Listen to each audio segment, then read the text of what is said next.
দেখো কি বলেছে, in what ratio should water and milk be mixed so that after selling the mixture the cost price a profit of 15/2/3% is made.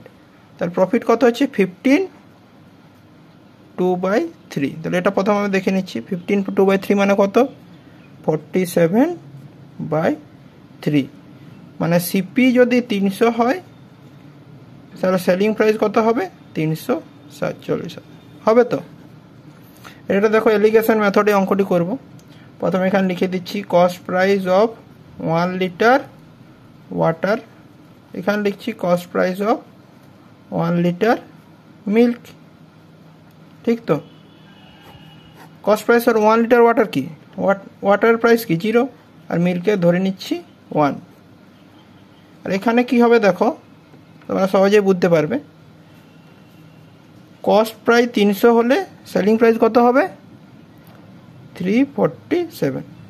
Allegation মেথডে দেখো 300/347 minus 0, এখানে কি হবে 1 minus 300/347। এটা কি আসছে দেখো, সমান কি আসছে 47, এটা কি আসছে 47/347, এটা কি আসছে 300/347। তো রেশিও কি হচ্ছে 47:300। তাহলে water is to milk 47:300। Clear, সকলে বুঝতে পারলে?